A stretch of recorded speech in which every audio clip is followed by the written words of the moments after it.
to another episode of Off the Dribble, presented and powered by the Warner Robins All-Stars. We got a special show for you today. We got the Trainers Edition. So we're fortunate enough to have trainers from the area and surrounding area on the night to kind of get their information, kind of get their wisdom and knowledge, and more importantly, talk on why it's important to start training probably as early as you can in this game of basketball if you want to be successful. I'm Coach KP, joined today by Coach Tat.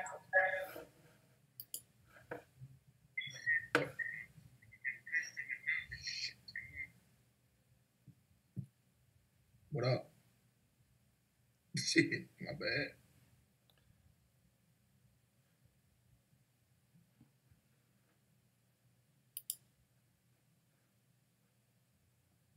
Coach Charles. Hey, how's it going, everybody?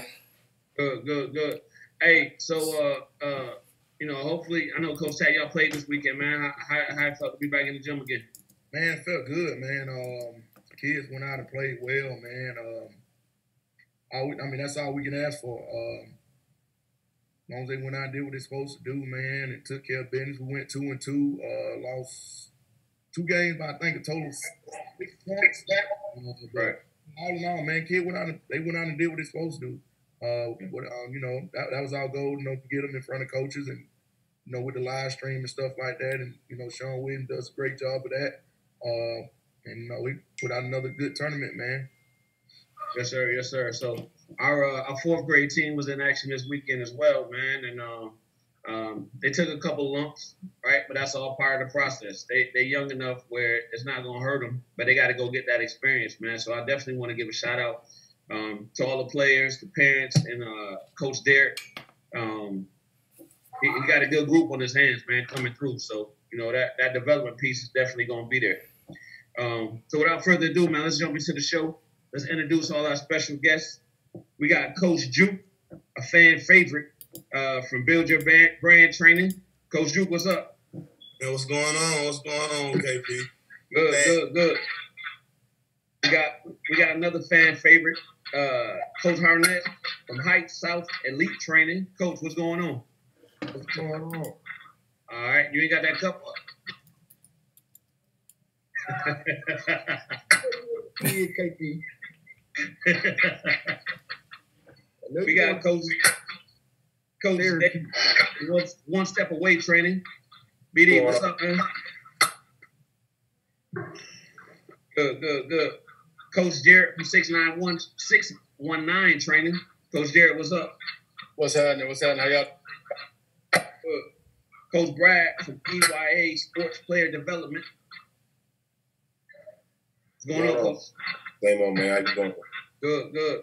And last but not least, we got Coach Cameron from Cam Sports Basketball. Coach, what's up? What's good, everybody?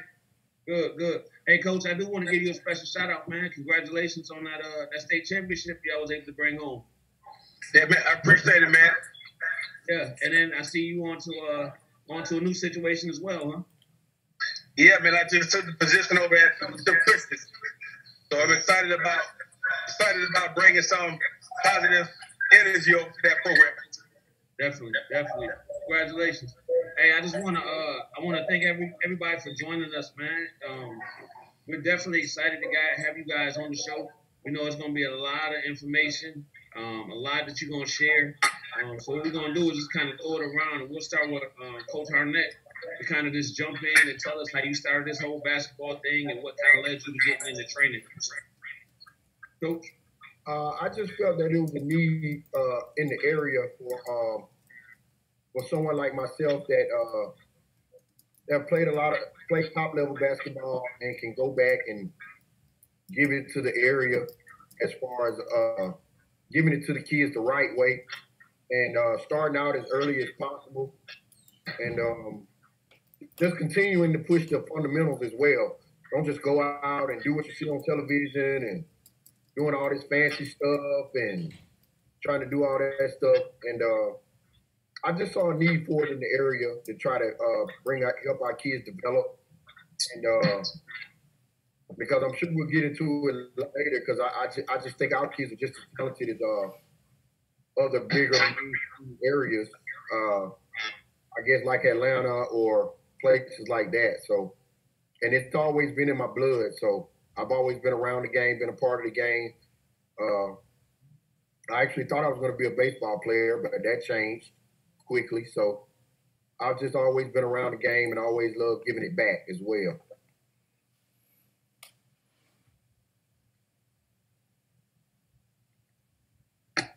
Like I said, Coach, we appreciate you being on the show. Coach Juke, I'm gonna throw it to you. Kind of tell us your story, man, and what made you want to get motivated to start training. Like Coach Hardnett said, man, just being in need. Like we didn't have down here in Greene County, and a lot of kids they weren't able to get in the gym. Man, once we got the resource, it started up a lot of kids from around the way. So it was more so have something that we never had. So it was an opportunity to start something new and train the coaches. So that was the reason why I started BYB training. Yes, sir. Yes, sir. Coach Brad, I'm gonna throw it to you, man. If you can just kind of speak on it, your story as far as what kind of molded you and got you in this position where you at now. To be honest, man, I kind of feel like, this is my calling from God. You know what I mean? Like this is what I was called to do, to provide opportunities through basketball, but also help try to lead people to Christ.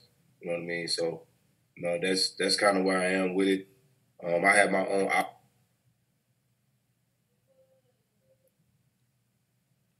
Brad, I think you muted yourself. I'm sorry. Yeah, but I have my own obstacles through basketball, and I use that as testaments to help next generation kids. And then with us being on the South Atlanta side of town, it's no different from where Hardnett is. I feel like the kids over here are just as good, just as talented as anywhere else on the north side. So to kind of provide that same opportunity, like the Outlaws and you know what I mean. I'm trying to think of anybody else right now. Harry Douglas, Coach Hill, Coach Hunt, guys like that from the South Side that really, really had a big impact. Just to kind of bring a different flavor and do what's already been done, but recreate it a different way. Right. That's what's up, man. Like I said, we appreciate you being on the show, man. Definitely. Coach Cameron. Yeah, I'm kind of like, what the rest of these guys are saying. And the reason why I got in, it was a lot of different things going on. Being from Albany at one time was one of the top basketball areas in the state, not only in the state, but in the country. When I came home from college, and actually when I came home from playing overseas, I started having basketball camps just so I can give back. So basketball to me is more of a ministry, kind of like what Brad said. It's a ministry for me to be able to teach life skills, lead kids to Christ, making sure that they're learning the athletic skills that they need if they're thinking about taking this game to the next level. And so I started doing camps first, and after a while of doing that, I started getting involved with high school kids that was in the Albany area, just trying to help them get to the next level, because there was such a need for kids who they were raw with the talent, and just a little help learning the game was going to make a big difference. And that's what helped me when I went to college. I was a great athlete, but my fundamentals were not as polished as I wish they would have been. But no one was really working with me during that time because it wasn't a big thing then. We went outside, backyard, we hooped. We played against older guys. So it was like you had to learn how to play on the fly versus having the opportunity somebody to really polish up your skills. So that was a big need for our area in Albany. All right. Yes, sir. Appreciate you being on the show, Coach. Coach BD. What's going on? Hey, man, just talk to us about what made you want to give back and get into the training aspect of it, man. Honestly, man, I had no intention to be doing training right now. I feel like I could still go play ball overseas, but with my background, my story, it kind of led me to just help the youth, man. I went overseas a little bit, ended up getting kicked off of one team. I left Iraq. I was playing out there because of the bombing.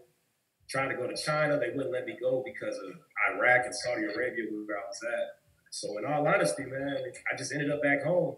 I linked up with Jared Atkinson with 619. We started a few different gyms, got the community involved, and now I've been able to be blessed with my own location where we can just keep the ball rolling. You know, better basketball in Middle Georgia, that's the goal. And scholarships for sure. So however I can continue to help, that's what I'm here for, man. Yeah, and definitely, Brandon, man, congratulations on you getting your spot, man.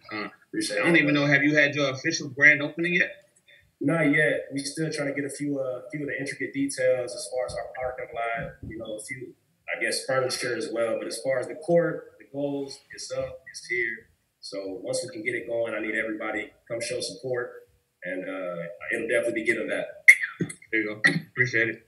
Oh yeah. Hey, BD, I'll be there tomorrow, man. Say no more. Hey, so Coach Jared, you do the basketball piece, but you're also big on the strength and conditioning, man. So of athletes across the board, so not just basketball athletes, but athletes in every sport, and then just living healthy. So can you kind of just speak on what kind of drove you in that position? Yeah, man. My background from a weight loss. Started in high school, grew up basketball, baseball, and that's just kind of how I started. My friends needed to get stronger and faster for college, so I helped him out. That's how I kind of fell into it, which is my love now. So my side is making basketball players. So if you some of our guys on the court, the biggest athletic guys on the court, and that's just my goal. And like Brandon said, getting scouted, these guys making them better men. The name of our gym is 6-1. So that's 1 Corinthians 1, and that stands for your body is a temple. So we're always going to treat our body the way.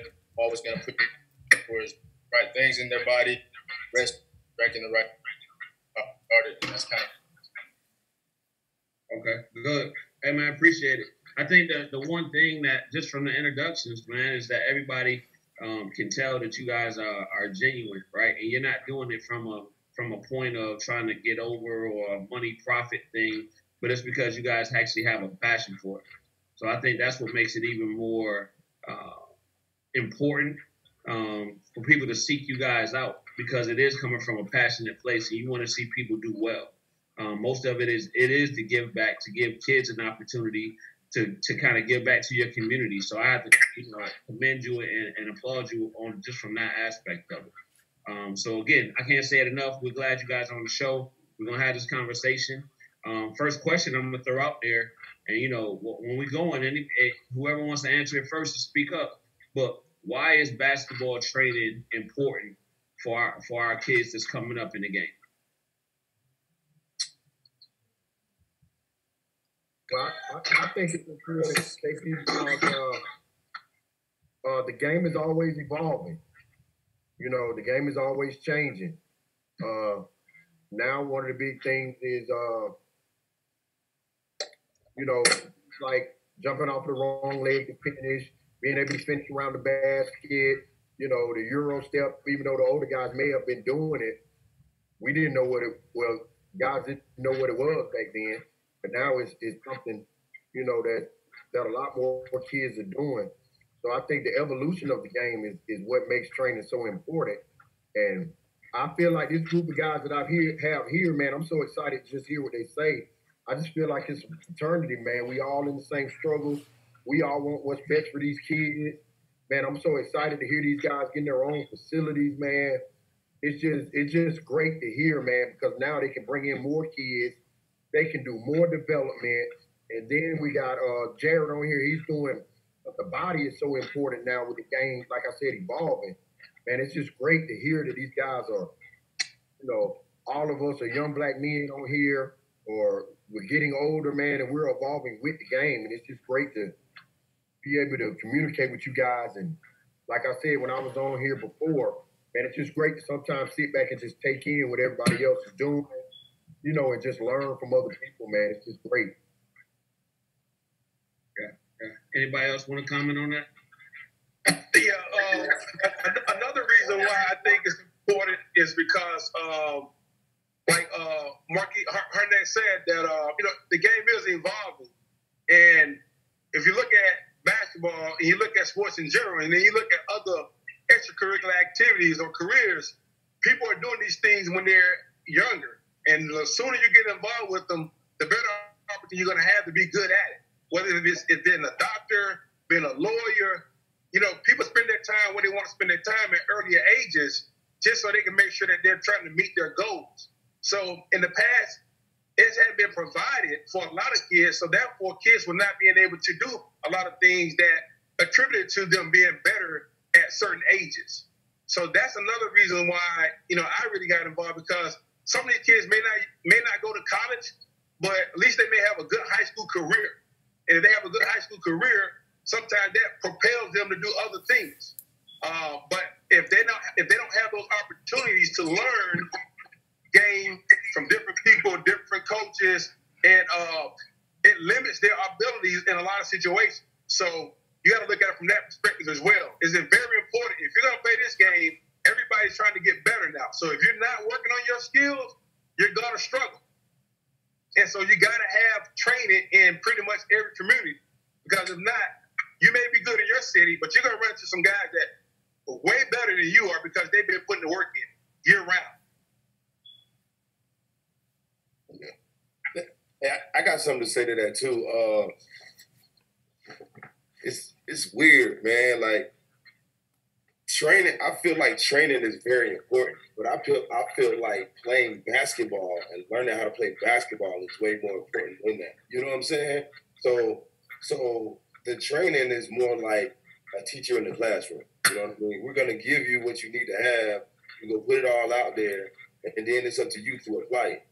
We have to teach them how to apply it. But at first, but with that, they have to learn how to play. So if we can create their environment where they're learning how to play, and then we're teaching them the different steps, you know what I'm saying? It's what they need to get better at. Now you're talking about something different. Of course, you know, the game has evolved. You know, they're learning different things. They're doing a lot of different stuff. But at the same time, you got a lot of kids out here that train but really can't play. You know what I mean? Yeah. They're good when they're out there training, but you put them in front of somebody, they can't do nothing. You know what I mean? Yeah. So you know, it's like a fine line where you got to learn that the game is still evolving, but then at the same time, the game still really has to change. At the end of the day, it's about putting the ball in the bucket the most efficient way. You know what I mean? It ain't necessarily about, you know, doing this and doing that and all these high-level moves, because the average kid is not a high-level kid. Now, if you're dealing with somebody that's high-level, of course you're going to learn different things like that, because, you know, now you're looking at size, athleticism, you know, all that stuff comes to place. So he has to learn how to jump off the opposite foot to kind of get the extra advantage over somebody that's, you know, a dynamic shot blocker or anything like that. But you know, I think it's important for training, but I think it's more important from a teaching aspect, like to get them to understand what they need to do, and then try to get them to implement it into whatever system they're having it. No, I think I agree. Brandon, just real quick before you go, man, and not to cut you off, but I think it's like extremely important for our audience to know the level that you guys train on, right? So you're not just training middle school kids, elementary kids. You guys are training all college levels, right? Semi-pro and pro as an NBA trainers. I mean, you guys are training all at every level, every aspect.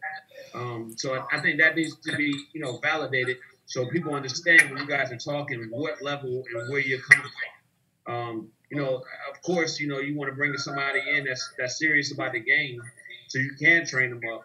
But you guys work with all levels as well. So I think that's important for everyone to know that's watching as well. Definitely, man. Definitely. No, what I was going to say is one thing I've noticed a lot with the youth, man, it seems like everybody's getting more athletic, but we're not thinking the game as much anymore. So it's just like you're basing your game off athleticism. Who can jump the highest? Who can run the fastest? And in all honesty, the person who's smartest on the floor can make everybody else better. So I think we really need to get back to that form of training as well as just learning how to play the game. Coach Juke, what you got? Man, like downhill, it's like everybody said, it has to start when you're young. So for me, when I used to coach rec ball before I started training, I could see kids that, but like Brad said, playing basketball, and some couldn't. All they could do was go right, but they were more athletic than everybody else. So being able to go right all the time just seemed like the right thing to do. So that what made me want to start the training down, because we got good kids, but we don't know, they don't understand basketball. So that what made the training part, and for a while, if we don't it's more so of a bigger learning curve for them when they get older too, because it has to learn so much. Right. Yes, sir. Yes, sir. And Jared, what can you add to that, man? Just from being training your body, right? The strength and conditioning piece, because that's huge as well. So what can you add to that, man? As far as even bringing a kid along, or bringing in some of the pro athletes that you work with and college players. Absolutely. Just from our side of things, man, it starts at home, man. These parents also got to educate themselves on the why behind we do what we do, especially from what I do. Because a lot of people, some people think, he doesn't have to hit the weights as a basketball player. All he needs to know how to do is dribble and shoot. If he can get past somebody, then he's fine. But you got to be up. Your body has to be able to withstand playing X amount of games. So taking care of your body, hydrating, those are some big things. What you're eating, how much you're sleeping. It just all starts at home. And these kids, I work with a lot of players from elementary all the way up. They just don't have the money to do it themselves. So they depend on their parents. So their parents, whatever their parents buy, whatever they're eating. So it really just falls in the parents' hands sometimes when it comes to just helping them fuel themselves and being able to get up the next morning and repeat exactly what they did the day before that. Right. Yeah, definitely. Coach Charles, it looks like we got a question from a viewer already. Oh yeah. And this from my guy Wasey.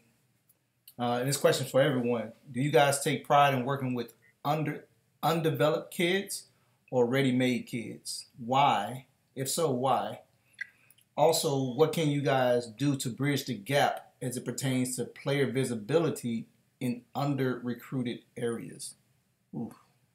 Wasey be throwing it at you. Right in, ain't he? Oh yeah, I like that. I like that. We ain't got to that part of the show yet.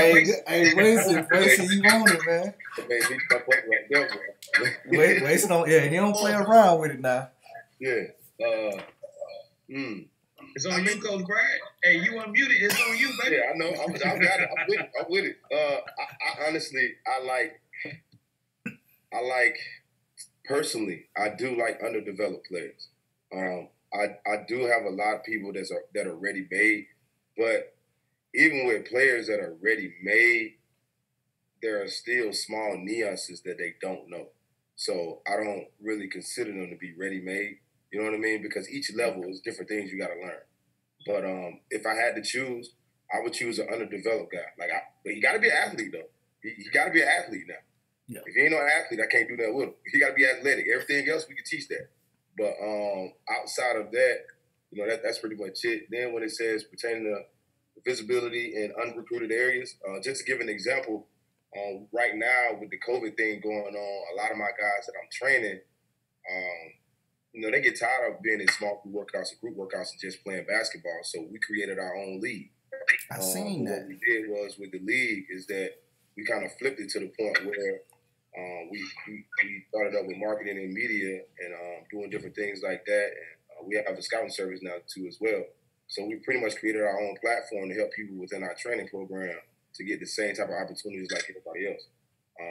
Because we all know when kids go to certain events, they got certain people that they looking to, market and stuff like that. Because, at the end of the day, it's a business, regardless of whatever it is. So they're going to put out there who they want to put out. So why not create a situation to the people that you have around you, create a situation for them where, they can get the same benefit. Not saying they will get an offer, but get the same benefit that everybody else gets. And then wherever it goes from there, kind of goes from that point.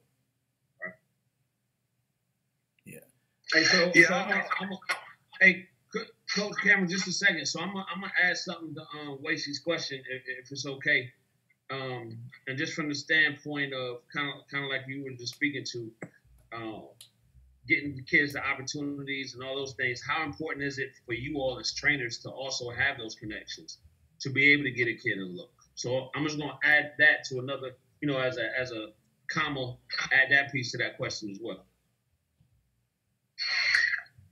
Well, I think it's a plus, you know, when you do have relationships with college coaches, and you also are training, and you have access to players, and you work with players, you're able to provide opportunity for them to come in, work out, get on the phone, call some guys about them, or even have some guys stop by and see them.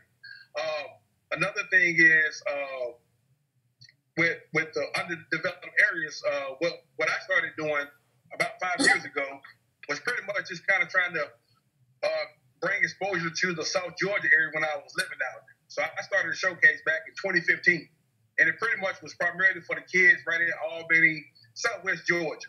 All right, well, it kind of blew up a little bit, and we started getting kids from Savannah, kids from Middle Georgia area a little bit. A couple of kids came out of Dothan, Alabama. So those were all areas that were really under-recruited, football areas. So a lot of coaches were not coming down there. But because I had some relationships through college coaches from my coaching days, you know, we were able to get some guys to come in. Since then, I moved to Atlanta and actually kind of took it to a whole nother scale where we're working with a lot of different pockets throughout the state, throughout the Southeast, because there's a lot of different pockets that are underexposed. You know, a lot of kids coming from Mississippi to Atlanta just to get exposure because there's not a lot of opportunity in Mississippi for them to get that type of exposure. So it's a lot of pockets that are under the radar that a lot of people are not really looking to go in, but there's a lot of good players that are in those areas. So we got a few guys that are on the team that are in certain places that can identify 20, 30 guys that may have the ability to go to the next level because there's a lot of guys that's missing that. As it relates to training, I'm always open to working with any kid. You know, I work with them from elementary all the way up to the pros. And I'm like Brad, I would much rather prefer working with someone who was underdeveloped, so because they're going to be more willing to learn. You have some guys on the high school level who feel like, you know, because they're getting recruited by Division I's, that they have already arrived, and they don't even know the game, especially mentally. They may have the physical skills, but they don't have the mindset. They don't even have the knowledge to know how to execute a lot of plays at the highest level. And so sometimes you run into that because that's just kind of how it is, especially when you're coming from a different place. You're not really from Atlanta, but you're living in Atlanta. You're dealing with guys in Atlanta. But that's one of the things that I noticed since I've been in Atlanta. You have high-level guys who have the talent, but they really lacking the IQ of the game. So I prefer to work with all kids. Anybody who wants to work. My only thing is you're going to have to work. If you're not going to be willing to work, you know, it's going to be hard for us to work with you. But you got to be a worker. We can help you get better, but it's going to be hard to help you get better if you're not willing to push yourself and allow someone to push you to the next level. Right. So it's a mindset. Yes, sir. Yes, sir. Coach Hardnett. I just think, like I said, like everyone was saying, we welcome all kids, but I do take pride in underdeveloped kids. Most of the kids I'm coming, like I say, I have guys on every level, overseas, pros, middle school, high school, but underdeveloped kids is what we call the real payday. Like Coach Brad said, once you see the development going from what you worked on in a training session, and then they start translating it to the game, once somebody gets in front of them trying to play defense, there's no greater joy than that. You know, seeing guys translate it. I sometimes take 30, 45 minutes just talking about the mental part of the game and thinking the game. How you have to use your head to, you know, manipulate the game. Because like you guys said, sometimes you can control a game just by the mental aspect. And a lot of times that's what guys like LeBron does, Kobe, guys like that, they're so smart. That's why Chris Paul is still around and guys like that. And the underdeveloped kids, when you can get them early, like I speak on Wasey, I had him since 4th grade, and just watching him since 4th grade, man, just every year he's just doing something different. He's just doing something different every year, and it's just it's great satisfaction, you know, just getting that text saying you got paid today. You got paid today. Watch this video. Watch this video. It's just great seeing that. As far as visibility, that's what Hype South is in a nutshell. When I first brought it up to Kuwait, he took it to the next level. He was an English major, and of course I'm not. At UConn, we're an English major, so Wasey was an English major, and he actually grabbed it and took it to the next level. And man, he in the trenches every day fighting for kids, man, in South Georgia and not just Middle Georgia, Macon. He's fighting for kids in those, areas where there's not that much visibility, And as far as relationships, I think the relationships are, probably one of the most important things because I want to be able after the day to be able to call Tad and say, hey, Tad, I need some water, man. Can you send me some water? Hey, Brad, man, you got this kid, man, I need him to play. And that's what relationships about. I talked to Rip Hamilton yesterday for an hour and a half. He coaching 4th and 5th graders. He want to know if there are any 4th and 5th graders. That's what relationships about. He wants to take them on tour. He wants to get them in the areas. And even with his status, he has the same problems that we're having. Parents don't want to play. Kids bounce around on 10 teams. I mean, just the same issues that we have. They all have the same issues, but there's no greater joy than being able to call a coach and say, hey, I think you need to put your eye on this coach, this player right here. There's a guy, man, he's playing pretty good down there with Tat, man. Can you go and see him? And Wasey is just building relationships every day, man, for the guys that are really under-recruited and not getting the ink that they should be getting. So I think we're doing a lot better with that. Like I said, guys are growing their training program, and I think we're catching it. Yes, sir. Yes, sir.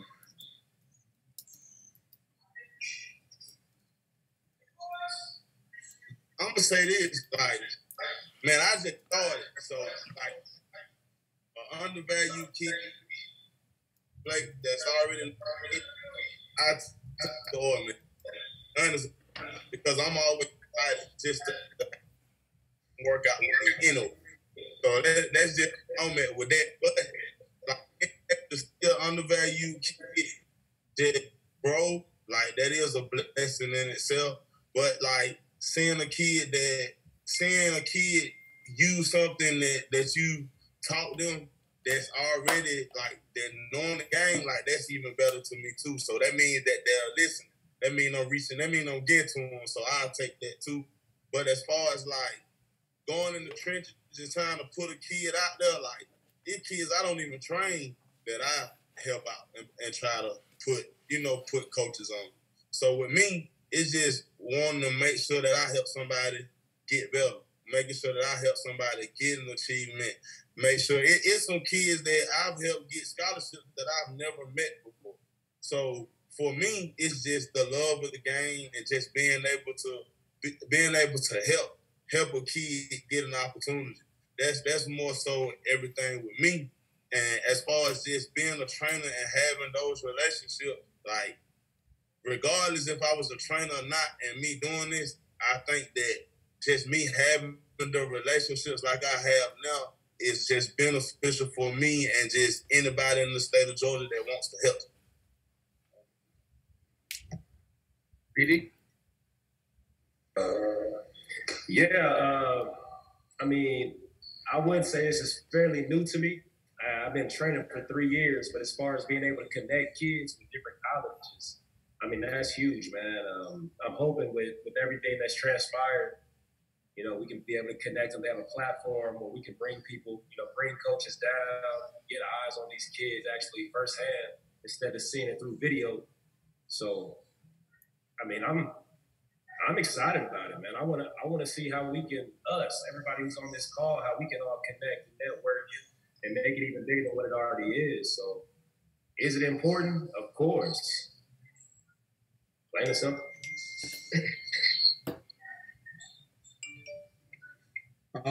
Fellas, I'm like Coach Kenny said, happy y'all on the show, man, and shed some light on what y'all are doing, and we really do appreciate that.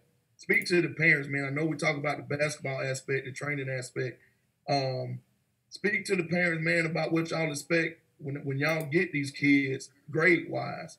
I know y'all don't put. I know none of y'all put up with the bad grades and all that type of stuff. And what do y'all do?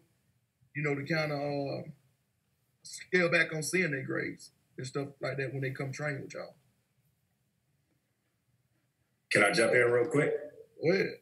Shoot, I used to just go into the school. I mean, I used to substitute teach. So I would go ask those questions to those teachers. I mean, I feel like Jared and myself, probably the youngest people on here, so we somewhat still relatable from that younger. Hold up, bro. Hold up. Oh, my bad. But no, honestly, man, just create that connection with the teachers, man, with the school system. Like, I think if they know somebody from the outside source cares enough to ask about their grades or what's their GPA like, I know they got a goal, they'll be willing to give you that information firsthand. So, and that's happened. Yeah, I agree, man. Just like Brandon said, on our side of things, we just ask for the progress reports, and then we just handle it from there. I'm not really big on punishing kids for their actions. I just kind of sit guys down, just have individual talks with them. The majority of my guys, I don't have to deal with that a lot. A lot of these guys that we're getting right now, they got really good grades. Their parents are on them real heavy, but for the most part, when I get a kid that has bad grades, to answer your question, Ted, I just sit them down to the side and just talk to them, And I have other guys come in like BD, and just talk to them. Just like, hey, man, you can't make it to the next level without those grades.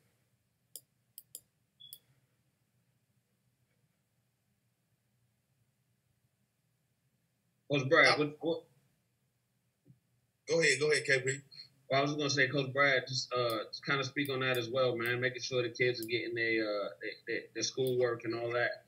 And maybe, just from the standpoint of communicating to them, because you guys do know guys have gone to the next level, right? So no different than the actual basketball coach or the recruiter that's trying to get those kids to come there. But you guys, from dealing with that wide range, knowing how important the grades are as well. Just to be perfectly honest, you can't come around me if you got bad grades. I don't care how good you are. Like, I'm not finna babysit you. I'm not finna hold your hand. If that's what you want to do with your life, I'm gonna let you go that route. But if you're serious and you really want to change your mental, and you want to go in a different way, we can work on that. But that has to be the choice that you make within yourself. Like, we can sit here and hold your hand and talk about your grades and do all of this. We can do all of that. But at the end of the day, that kid is gonna make up his own mind to do whatever he want to do.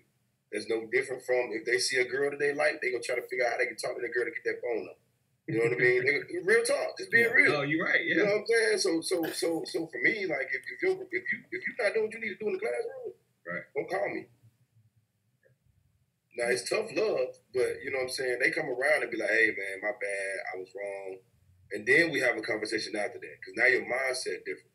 You know what I mean? Like, and then I can relate to you then. And then that's when I give a story, kind of talking about what I've been through in my grades. And, I'm probably the only person on here, like, I probably had the hardest route to go professionally. Like, I went to like 5 or 6 different schools, you know what I'm saying? And a lot of that stuff was dealing with me, like, with grades, and then along with me just having a tough route, you know what I'm saying? And just being a hard head.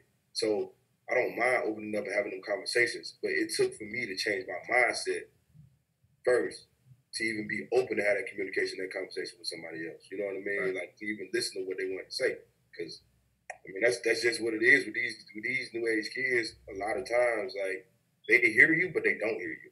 They have to fall, and then they come back and be like, man, this is what happened. You know what I'm saying? And then you talk to them from that point. So, I encourage the grades, but I'm not finna be all the way around you and holding your hand, doing all that stuff. Like, if the help is needed, we'll find the help. I'm not helping you. Right. Coach Juke, I cut you off, man, but go ahead. No, KP. I mean, more so, like, I'm with Brad, man. Like, you can't even come to the gym if your grade's bad, bro. Like, that's it. Because I feel like I'm taking away from you trying to figure it out. Like, you got to figure it out before you come in. But I also use a kid as an example, as far as just having a great GPA at a 4.2, 4.3 GPA.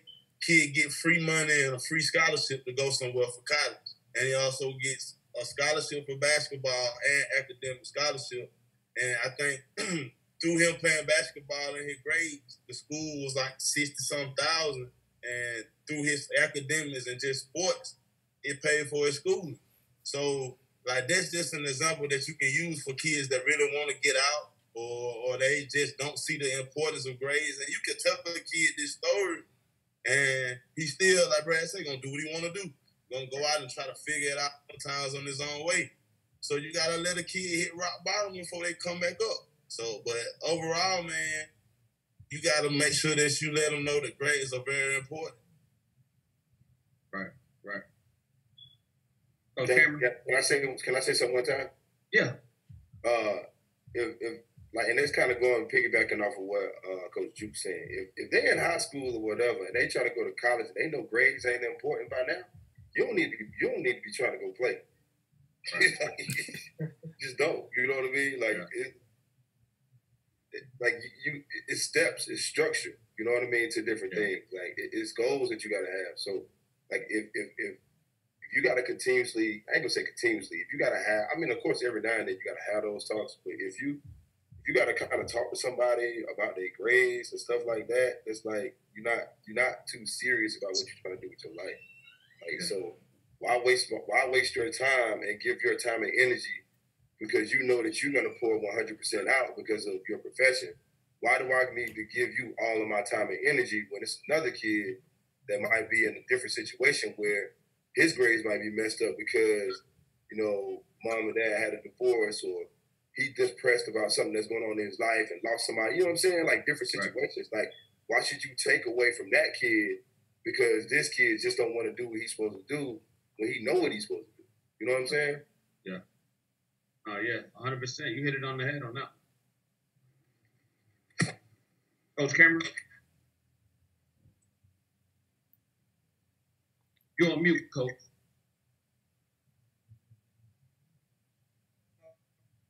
Coach Cameron, you muted. Can you hear me? Accountability is what somebody does.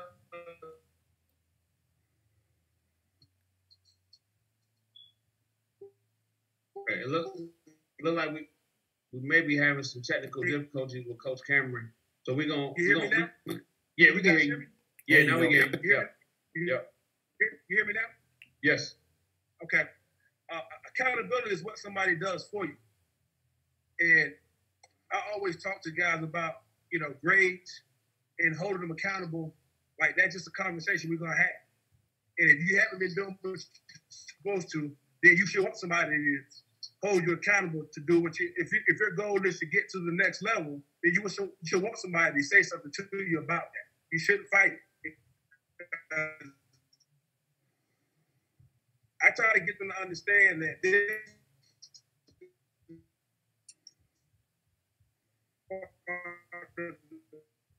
process. If you're talking about going to a different level, they're going to feel the same way. They're going to hold you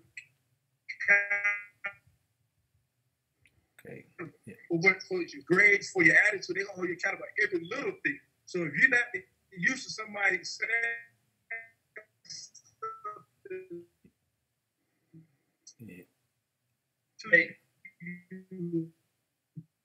Hey, Chris, it looked like we got a bad connection, man. I don't know if you're not doing what you're supposed to do.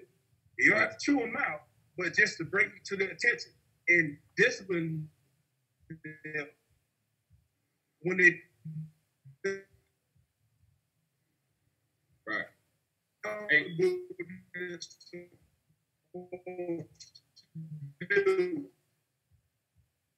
Yes. Okay. Yeah. Coach Cameron, I think we got at Cam Sports. You know, we let them know. We talk to them about it. You know, you're not gonna come to the gym with a team if you're not taking care of yourself. Yeah. Hey, Coach. I don't know if you can hear me now. But we got a bad connection, man. You going in and out. It's like delayed. So I don't know. Let me know when you can hear me. You in a bad spot. Well, we can hear you, but it's like slowing up and going in and out, or whatever the case may be. Yeah. Coach Hardnett. Yeah, it's kind of a combination of what everyone said. You know, because I had an issue, like I said in the previous interview, as a freshman, man, I had grade issues and I went through that. So once you sit down and have that talk, and I'm I'm in the school, so I'm also going into school talking to teachers as well to see if I can help. But I can't want it more than you do. You know, parents sometimes come in and say they have this kid, they do this, they do that. Well, what did they play last year? Well, coaches don't let great players just walk around. That's the first red flag. Something's going on, some grades or some behavior or issues with the coach. That's a red flag. You telling me your son is really good and talented and they walking around? Coaches are trying to win games. And they're not letting good players just walk around. It's just not, they can say it till they blue in the face. Oh no, he just didn't want to play last year. Lies. That's just a flat out lie. And you know, once you realize the kid has grade problems, it's just you can go in and try to help them, but at some point they're gonna have to want it and do it. Because if you don't put them off the team, if you don't send them out, school is gonna do it anyway. And it's gonna stop the development right there anyway. So, you know, we kind of stay on top of the grades a little bit. It's been a while since I've had an issue with kids with grades, so that's a really good thing because I know it's happening. But I've had several parents call and say that kids were so great, but they didn't play last year. They didn't play the year before that. Really, really strange. And you just handle it as it comes. If you have to go into the school, talk to the parents. I mean, you just do it all that you can. It's just part of it. And then once they show you that they mean it and they're going to do it, you'll try to help them. Like Brad and all the rest of the guys said, you can do so much. I mean, you can only do so much. Yeah. All right. Hey, Charles, we got a question from a viewer, man. Let's go ahead and shoot to that. Oh yeah. Actually, we got a few questions that popped up, man. This power lineup, man. These parents and of course some of the people you guys know that's been around for a little bit. They got questions for you. Wasey got another question for you as well, Brad. I've been wanting to get to it myself. So, but before we do, Coach Fox wants to know, when making decisions on focus of training, how much consideration do you give to the role each player has in their respective school program? Do you communicate with coaches in that aspect? I actually do. Sometimes when kids come to me, coach calls me. For example, if Tad calls me and says he wants me to get one of his kids, I ask him, what do you want me to do with him? What do you want him to look like? What do you want his responsibilities to be next year? Do you want him scoring the basketball more? Is his confidence down? And I'm going to see him when he first walks in. So I'll be able to target, you know, where he's not as good, you know, what are his strong points. I do sometimes speak to coaches and ask them what do they want the kid or the young man to look like or young lady. You know, what do they do? I sometimes watch film, which is really hard to tell kids. They put a lot of film out there. And I can sometimes, a lot of times, and Wasey says, sometimes I watch kids 30 seconds and I can just see what's wrong with them. And so it doesn't take long to see what they need, but I do communicate with the coaches and I ask all the time, how's he doing? You know, how did he play this weekend? Because players are a reflection of what I give them in the gym. So if you're going out there not looking right, they're going to say you need a new trainer. Yeah. Facts. Big facts. All right. Cool. So, else want to hit on that? Anybody else want to hit on that? I guess I hit on that. I think that it's like a fine line with that. And the reason I say it is because as player development or player enhancement coaches, either way you want to look at it, I think our role is to provide a service where it's quality to have players doing what they're supposed to do. I guess you can say that. So if a coach wants a player to, hey, I want you to do this, I have a system where the player's supposed to do this, of course you want them to do that. But the fine line is like, let's say if you got an undersized four-man and he wants him to be able to learn certain things, but you know this is a kid that potentially can play at the college level. Like, why would I just work with him just do that just for your high school system, but he's not going to be playing at the next level. You know what I mean? Like, so that's why I say it's kind of a fine line, but at the same time, you definitely want to make sure that you have that open line of communication with the coaches at all levels. You definitely look at film to figure out what their systems are so they can be effective in that system. And then on the back end, when you're doing your own personal work with them, kind of get through the things kind of no different from what, Kentucky does. Like, Kentucky works on their program, right? But when they're talking about getting their players to the next level, the behind-the-scenes hours, they don't understand that Anthony Davis was able to handle the basketball and do all these different things because in the system, he wasn't played that way in the system. So I think that, it has to be a balance of both, where the kid does what he needs to do to be successful in the system. You're getting them prepared for that season. The high school coaches pleased with what they see, but at the same time, you're preparing them to go to the higher level. That's a great answer. Great answer. Yeah. Let me hit on that. Because he made a very important point. And this is huge too as far as kids, like he said, going to the next level. I always tell parents and tell coaches, they can bring me a kid. It might be a little kid and they may be trying to D1, he might be 4 foot tall. And I tell him, well, he needs to be a point guard in order to play on the next level.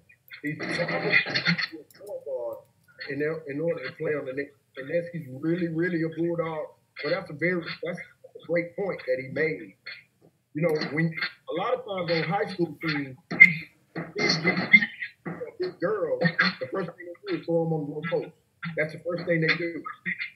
But you get a big kid, like you said, Anthony Davis, handle the ball, that makes them much more attractive. It's very, very important. That was a great point Brad made. It was an excellent point. And I always do that. I'm always going back and forth with people about the on the floor and things like that. So that's a very important part of the show. Appreciate it. Right. Hey, just real quick. Hey, Chris, I think you're giving us a little feedback. If you can mute your mic. Okay. Can you hear me now? Yeah, we can hear you. Okay. All right. Yeah. No, but I was gonna say the same thing. Especially on the high school level, a lot of coaches are looking for players like to fit their system to win, and that's good. But at the same time, like Brad mentioned, if this kid is gonna have a chance, if he's 6'2" playing the forward, he's not gonna play forward on the next level. So working them to get better from the high school level, showing them some things that can help his game in terms of for the team is good. But he's going to have to get some stuff that's going to help him for the next level, because that's what it's ultimately about, getting these guys prepared for the next level in life, whether it's going to college, whether it's going to the pros. And so when I work with some high school coaches, I'm listening to them to see what they want me to work on with. At the same time, I'm looking and seeing what they can do. And I know as a high school coach now, man, it's not going to work. You're going to have to get better at doing some of these other things as well as what coach wants you to do. And then I tell guys as well, talk to your coach, man. This is your career. If you want to try to get to the next level and you feel like you're out of position, talk to your coach, man. See if your coach will let you play the 3 instead of having you playing the 4. So just try to educate not only the player, but the parent as well. Sometimes they're afraid to talk to the coach. Okay, but when your kid's career is over and they're stuck because they didn't get a chance to do some things, who's got to deal with that? The kid and that parent. So I talk to them and try to empower them about, this is your career, take control of it. This is what you need to work on. Being a former college coach, I can tell you, that's not going to get you to the next level. This will work for high school and a lot of stuff that I like to work on, stuff that they can do in the perimeter, they can also do in the post. So that way, okay, coach going to stick you in the post, do this move. If you get a chance to put on the perimeter, now you just a little further out, do the same move. So that comes back to more player development, giving them something where they can use in any situation versus making them a one position player. So, but that's very important what Brad said, like just, you know, when you want to work with coaches and help them, but sometimes the coach don't know what he's talking about. And that should be real, you know. They think that, you know, you got a guy that's 6'1", and you playing him at the center. You know what I'm saying? Just ignore him. It's the same thing for the girls, Chris. It's the same thing for the ladies basketball, man. Well, why not just go 4 out, 1 in? Or why not go 5 out? You know what I'm saying? Like, too much work, coach. That's too much work. They got to think now. They got to think about what they're doing. Coach got to coach. That's too much work. It's too much work for them. You know what I'm saying? So, and not that I'm trying to knock any coaches, but, you know, we got one thing I feel like is we got to start being real about what we're doing. We can't always be blaming kids when it's guys that are not, you know, people that are in position and they don't know, they don't have a clue what they're doing, and they hurting kids. So, you know, we all got to try to get better. You know, if you look at guys on the college level, these guys that went to the Final Four, doing a lot of big things. If you see them in coaching clinics and they're still trying to work and they still trying to learn, they still trying to get better. But I'm a high school coach and I'm not trying to professionally develop myself so I can be the best I could be for my team and my kids. That's an issue right there. Coach, you preaching, boy. Man. That's an issue right there. I've always had a problem with that. That's an issue right there. We got to do better for the kids. We got to do better for the kids, though. That's what it's all about. It's all about the kids, you know. It's not about the kids helping you win 30 games. You haven't taught them anything, but they just was naturally good. You know what I'm saying? And you got all these trophies, and you going to the Final Four, things of that nature. What are you doing for your kids? You're not helping them get in school. You're not helping them build the game. I mean, we have those situations. That's all I'm saying. We got to start doing a better job. KP, not to ask a question within a question, but what y'all think about this shot clock being added to the high school player? You just asked it. You just asked it. So how's that going to affect you guys' training? Shoot, from my aspect, we better get some shot clocks in here ASAP. Well, I can tell you this: them demons already been. They say they always prepared over there, though. You know, yeah. Hey, so to kind of piggyback, and I know we got some more questions from the viewers, but to be these questions on that as far as the shot clock, but I'm gonna take it one step further. And earlier, you guys actually brought up the whole the mental aspect of training, right? So what it takes to not physically be able to do it, but they grind through. You may be having all night shooting, but how do you grind through that? I may come to training, I'm putting up shots, I can't hit anything. But what do you guys do as trainers to kind of help them mentally be prepared as well? Shoot, just try to remind them that the light's really on right now. When the referees show up, when the fans are in the stands, when you put that jersey on for whatever team you're playing with, that's when it matters most. Hold on real quick. Hey, Chris. Yeah. Can you mute yours? There you go. I think we was getting some feedback from you. So there you go. Coach Juke, what you got on that?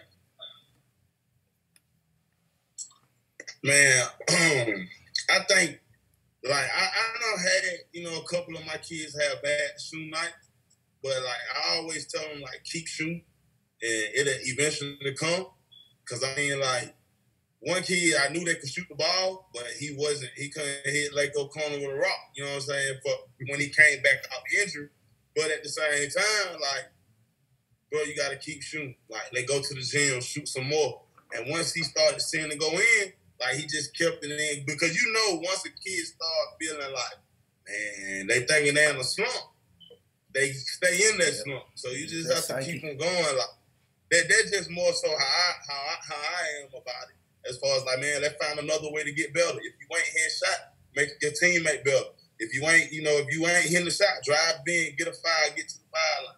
Or it's just certain ways you just have to find a way to keep being motivated. Because most kids, if they get 2 or 3 assists from their teammates, then they start being on. But it's just certain aspects of it that'll help them stay motivated. You just don't want them to get that downward spiral of thinking they're not good enough, they're not going to make shots, or, they're not going to be able to help the team. Right. Hey, Jared, from your standpoint, man, with the training aspect, right? So they having a bad day. They don't understand why it's important to be strong. They just coming in and not doing the homework or whatever you may be giving them. How do you kind of work through that? Like I said, man, I like to sit down and talk to the guys. I'm really, really relatable, man. So I just sit down, have really good, long conversations with my guys, man. Just explain to them, like, I'm not on the court when it comes to training, but I do get the opportunity to sit and help with the All-Stars and help with some of these other trainers like Brandon himself. So, like he said, I'm just piggyback off what he said, your shot's not falling, just get to the rim. If you're not having a good day in the weight room, all right, let's go down. Let's just master this position. Let's hit this position. Okay, we're not hitting this weight. That's fine. We'll hit another day. Every day is not your best day. Just keep reminding the kids, man, like every day is not going to be perfect when you wake up. No matter how old you are, no matter what level you get on, it's not going to be perfect. We live in a social media day of age, so kids see highlights of what's going on in other people's lives, and that's what they want to look like. So they just think everything's like that. But you have to explain to them, and I explain to them all the time, it's not picture perfect like that all the time. So, you're not going to hit every rep. You're not going to hit every shot. Let's dial back some, and let's figure out what we can do to make the next shot go in, or to hit this next rep, or to dial in the next 6 weeks of training so we can actually hit what we want to hit. Very well put. Very well put. Yeah. So you go ahead, Charles. All right. So yeah, we got a question from Wasey, man, and this was gonna be a question of mine as well, Brad, from EYA Sports. But Wasey said EYA Sports is a huge entity on all levels of training, from travel ball, hosting events, etc. Can you elaborate a little on how you balance it all, and how long has EYA been in existence? Man, Wasey, man. I guess a lot of planning is how I balance a lot of it. I kind of separate the year in different kind of semesters, like college. Yep. I separate the year in different parts, and I know like this part of the year to this part of the year is training, and I know this part of the year, like right now. Like, just to give you an example, from when did they get out of school? In May? Late May, June. Yeah. Late May. So I say the second week in May all the way up to this point now, that's the training season. You see what I'm saying? Mm-hmm. And then we got a high school event that we have coming up in December, a Christmas tournament that we'll do. We'll have that in that November, December area. That's like your tournament season. And then right around October-ish, right up in there, that's the slow time for training. You know what I mean? Training slows down because everybody's going into the high schools, right? Mm-hmm. So that's around the same time where we start getting into our showcase events. Like, like having, how can I say it? Like the stuff that a lot of other guys do, where they have kids come in, market the kids, like what Corey do. You have a couple of them. Yeah. You see what I'm saying? Yep. That's around that time right there. And then when it rolls around to, we'll say like April, mm-hmm. around then, that's the time when training starts picking back up and AAU starts picking back up. Yep. And that's the time for unsigned senior showcases. You know what I mean? So I kind of just break the whole year down in different aspects, and it helps me a lot easier to know where I'm going with it and what I'm trying to do. As far as our business, we only been in business for 6 years. This is going on year 6. And we work with over 3,500 athletes. Out of those 3,500, we have at least, last time I checked, about 80 to 85% of those kids are currently at the college level. Right now, I'm currently, just got a phone call last week with the NBA coming back up. Excuse me, with the NBA coming back up, got a call about doing some NBA pre-draft workouts. But I'm already working with 2 kids already from our program. One plays at Creighton right now. He's entering his name in the draft, Denzel Mahoney, and Isaiah Miller at UNC Greensboro. Yep. We're working with him, and then Noah Gurley at Furman. He's going to be a next one that's going to come out, 6'9" guy.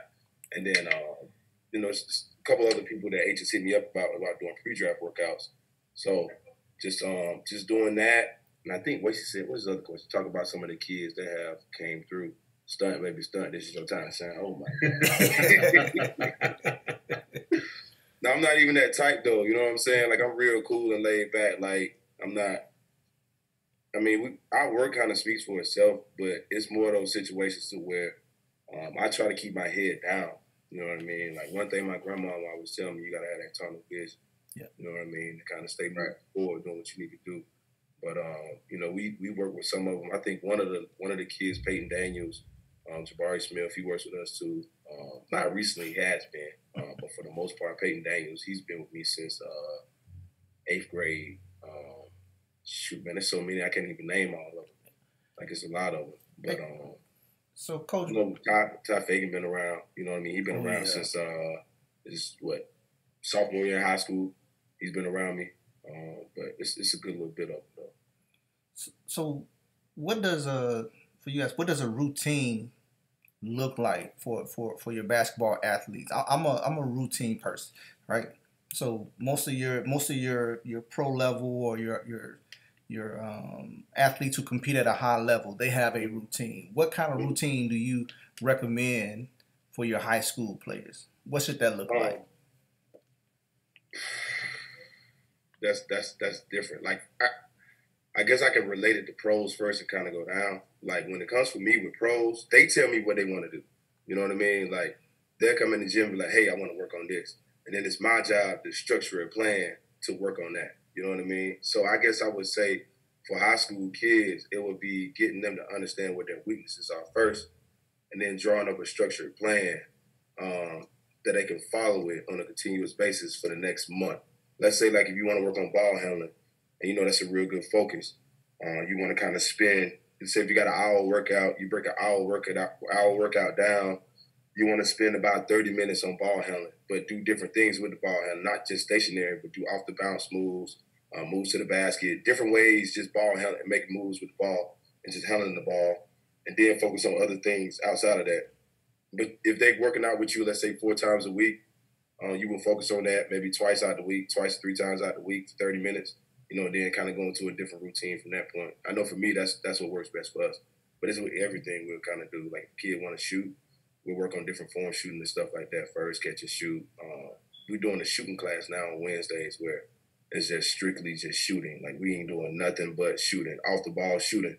You don't dribble or nothing. Learning how to come off screens, flares, curls, you know, all that stuff like that, just to kind of get you in the right direction. But for us, that's kind of the routines that we would do. Hey, before somebody else jump in, because we definitely want somebody else to jump in, Coach Hardnett, Coach Juke, BD, Coach Cameron, whoever, to answer Charles' question on that. Also, can you kind of plug in there to be effective with the training? How often should they be training per week? Or what should that routine be that they even come into training? Yeah. Shoot, honestly, I mean, I try to get everybody to get in like 3 to 4 times a week. I know we throw a lot at you. You know what I'm saying? You got to be able to retain the information, put it to use. And I mean, it's not going to happen overnight. I mean, like 10,000. So, you know, we be taking a week at a time, or a day at a time. If you're in the gym an hour and a half, 2 hours a day, it's just like another class in school. So it's extremely important to get in there and put the time in. Same way you put the time in to get up every day to brush your teeth, I hope you need to go ahead and do that on the court if you want to be successful. Coach Juke? For me, man, like I would want a kid to be in the gym like 4 to 5 days out the week.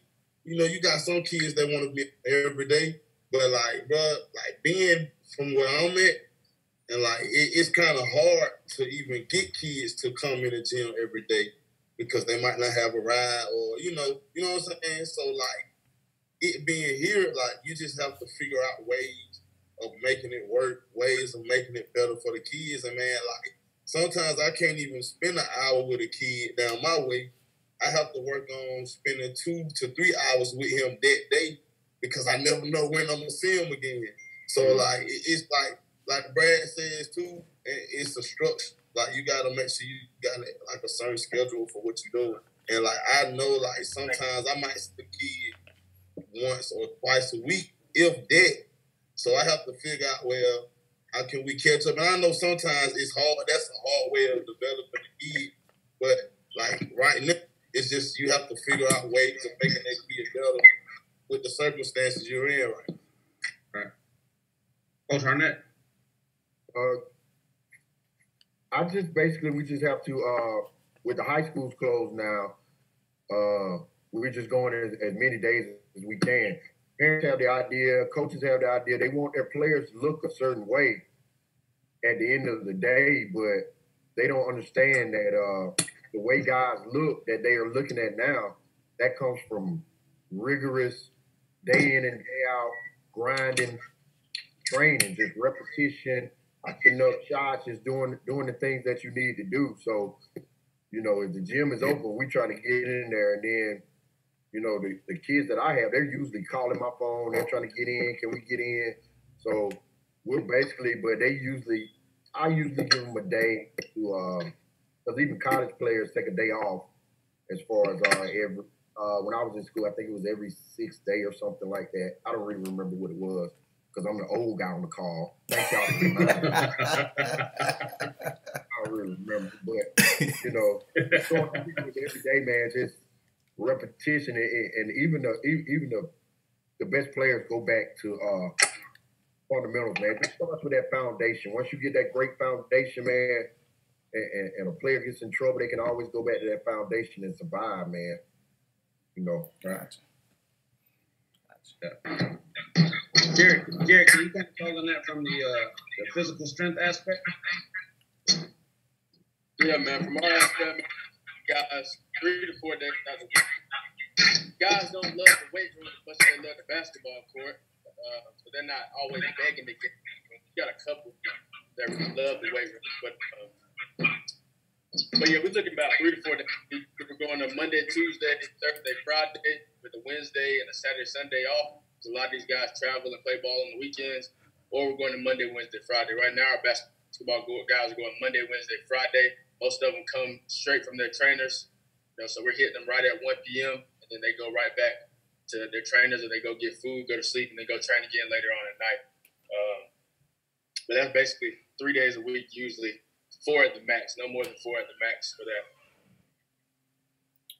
Hey, so just on that, right? So for the basketball training, at what level, and I say level as in we're talking elementary kids, high school kids, middle school, college kids, should they be going at a minimum of, from what I'm hearing, it sounds like as much as possible, but at a minimum 3 days a week. At what level would you recommend 3 days a week? I'd say start them at the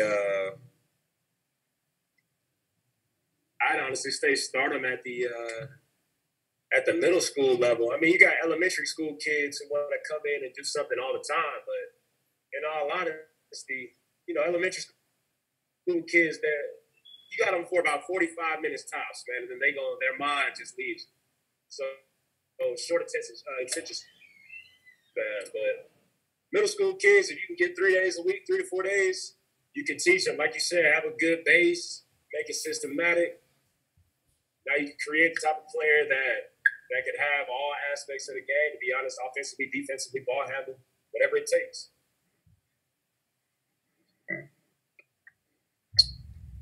Yeah, on our side, man, we go elementary school usually is 2 days a week, and then from the middle school, high school level, all the way up to the pros, we usually go 3 days a week. But you got to do something with your body every single day, though. That's what we tell these guys. You got to do something with your body every single day, even on your off day. If it's just walking, doing something else that you love, whether it's swimming or going to just throw the football around with your friends on the weekends, something like that, you got to do something every single day, even on our off days. So we give them things to do on their off days as well. But elementary school, we're going 2 days a week, and then high school all the way up to pros, we're going 3 to 4 days a week. And it all just depends on the split and how we can get our guys. So, like, when the season starts, we're usually only going 3 days a week. So, like, right now we're in the summertime. They're playing a little bit more basketball than usual. But we had already planned out to do 3 days a week instead of 4. When they're in the off season, we're going 4 days a week. Hey, I got a question for the panel. All right. When you're training, when you're training and the kids just ain't getting it? Do you A, step in and correct them, or you stand back and give directions?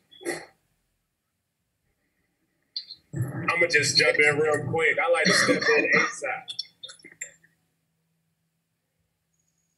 Same here. I step in ASAP, especially in our field. You got to step in ASAP because we got a high risk for reward. So we got to make sure that they're doing the right things when they're under my supervision. So we don't let anything just fly. We jump on it real quick here. Yeah, for me, same thing. I'll just jump in. I like to jump in. I like to be on the spot because I like to teach about angles and, the areas, the hot areas on the floor. And I like to also reiterate why I'm showing you this, why I'm telling you not to go to the side. You should be going straight ahead. You should be going into the defender. I like to show why I don't like to be behind phones or whatever. I like to be in the mix or, just being there and showing why I'm saying what I'm saying. So that's the same for me too. Coach Brad? Man, I can't even say nothing else. I have to go with what everybody else is saying. Got to step in. Got to show them what they're doing wrong too. So I'm with that too. Okay. All right. So it's on you, Coach Brad. Yeah, hear me? I think Yeah. Okay. I would say definitely step in with them right then and there to correct what they're doing wrong. I know kind of for our program, we have like this, it's not even a rule, but it's like an understanding. Like if somebody, I love you, and I have my family over here to the house, but it's like a rule to where if a kid messes up, they already know in their mind, like, dang, I just messed up. And the other kids don't even go. They stop. You know what I'm saying? So it's already programming all the kids to where, okay, he messed up. He stopped. He finna talk. Let's all be quiet and listen. You know what I'm saying? Right. So it's important to kind of stop it right then and there. And then sometimes with kids too, it's like, for me, I had to learn different ways to reach them because like some of the terminology that I say, it don't make sense. You know what I mean? So, yeah, definitely got to talk to them. Sometimes I can't reach some of them. I can't even lie. They just different. Hey, Brad. Hey, you ain't too old, is you, Brad? Relatable. Hey, man, that great hair kicking in, man. You know what I'm saying? Getting that salt and pepper, man. It's kicking in, man. Coach Cameron, you got something to add to that? I didn't hear the question, but I kind of got an idea of from what everybody else was saying. But when I throw myself in the drills. I mean, if you ever seen me one of my workouts or just some stuff I post, you see my shirt. It's always sweaty because I'm involved. I'm involved in when they do something wrong. Like Hardnett said, I gotta find out why.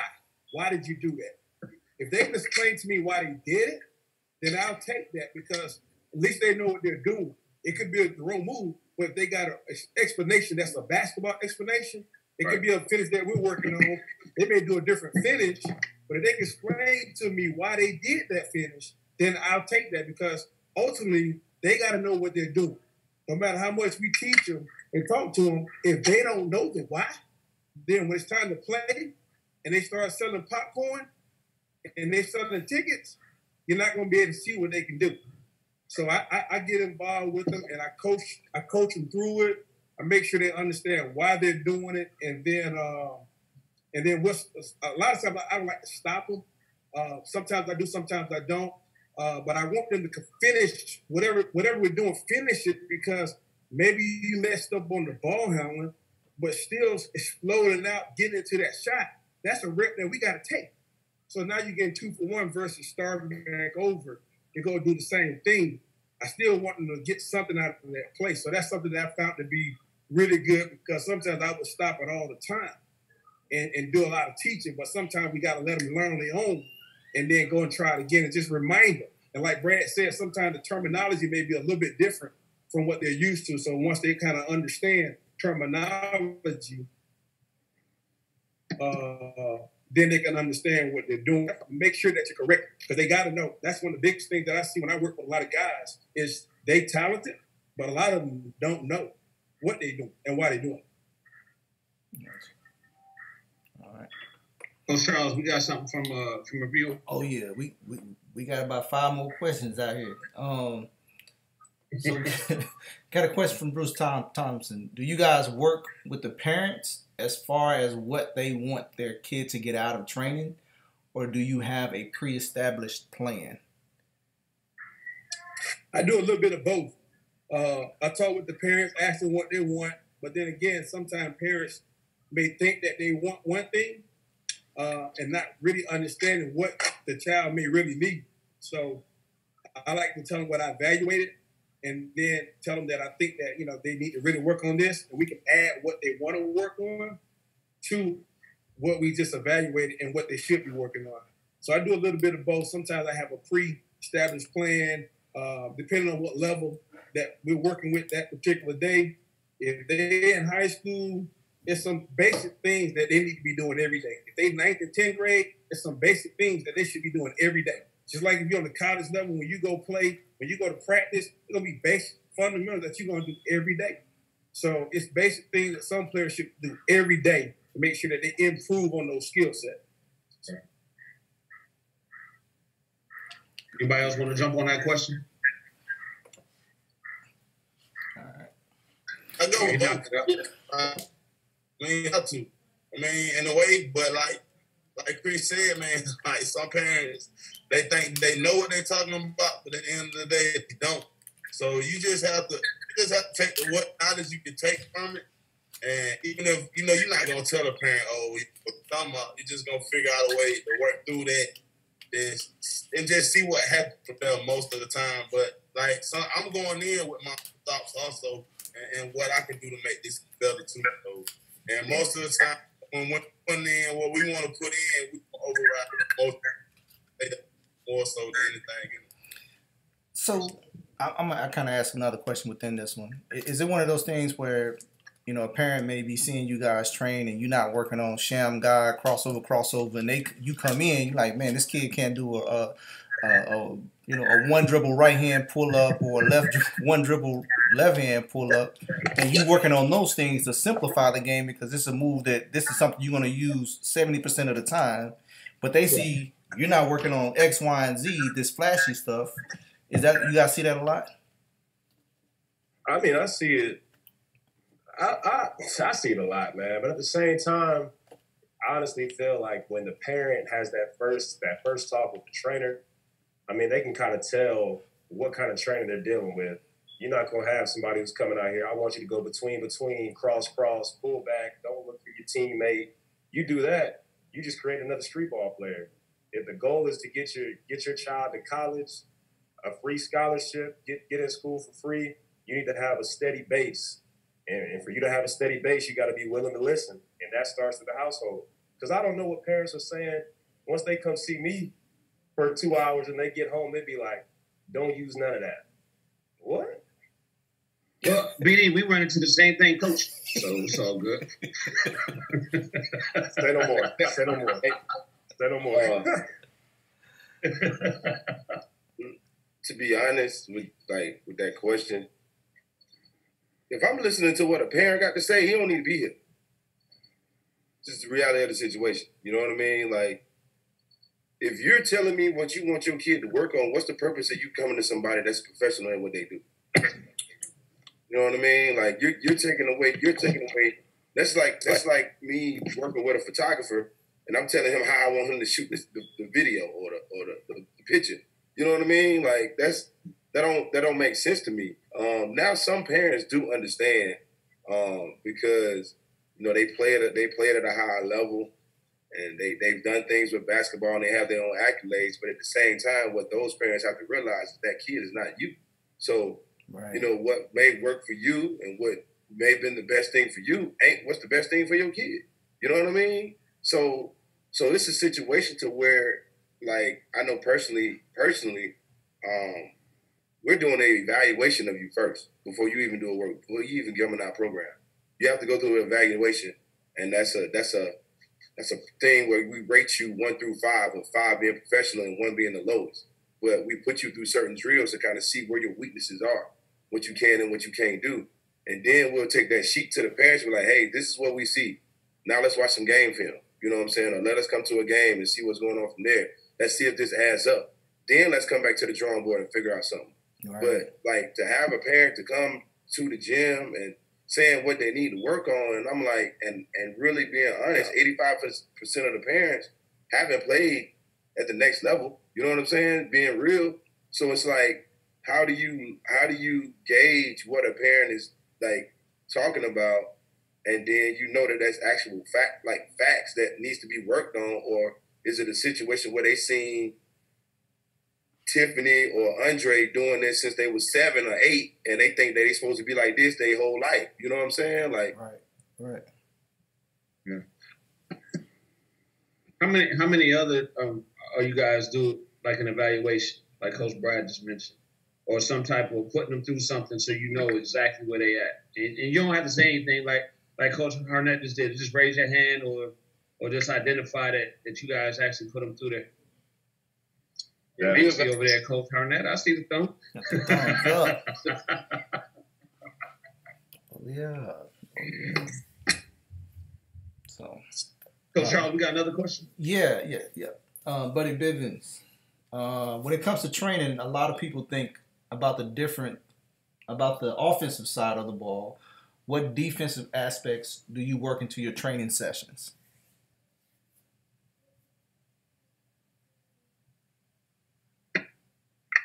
Slide, man. Slide in your feet. Footwork. Most kids don't even know how to slide their feet on defense. And that's real. And a lot of high school kids don't know how to slide their feet. And I think that's like one of the most important. If you can't move your feet, it ain't nothing you can do. So like I always look at footwork and just sliding your feet to play defense. That's on me right there.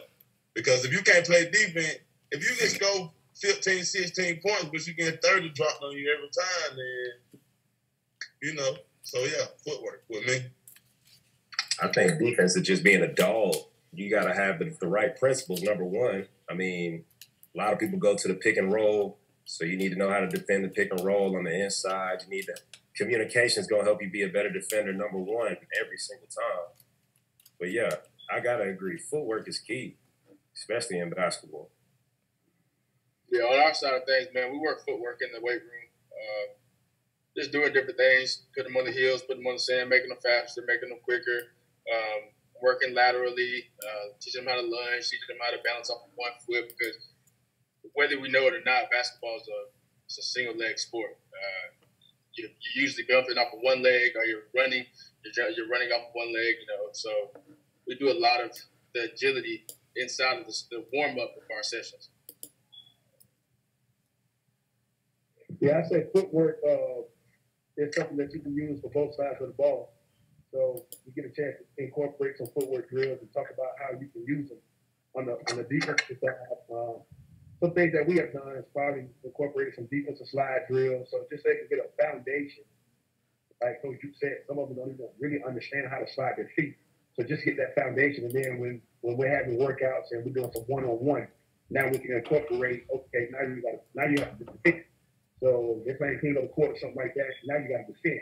So slide your feet, you know, teach them a stance, you know, but we're not putting a whole lot of time, a whole lot of focus on just defense. And when we have some situational groups that come in, we were doing training play, so they'll work out 45 minutes and then they'll play. So we'll cover like maybe 15 minutes, we'll cover some defensive concepts, jumping to the ball, shell principles, little things like that. So when it's time to play, you know, they're trying to get in a good position and trying to play defense the right way, man to man the right way. And we thought that was pretty helpful for guys. When you think about outside of the playing season, how many people are working on shell principle, jumping to the ball? Not many, you know. And so a lot of times kids, they have been taught that during the year, and then when they get back in the off season, they go back to hugging their man and things of that nature. So we try to throw those in there from time to time. go, man. I got to head out in a second, but I did have one more question within a question. We do a training for a lot of kids, high school, middle school, but I do want to ask, if a coach gets a tech, how should players react to that coach? Are you talking about my players? Hey, y'all be safe, man. Hey, I tell you this. I think the kids should take on the attitude of their coach. Okay. They ought to be that dog that their coach. If that coach is gonna stand up for them and take that take for them, I think they need to get that ball back on the next possession here. Hey, I'm with it. I was about to say, sometimes a tech is a strategy, man.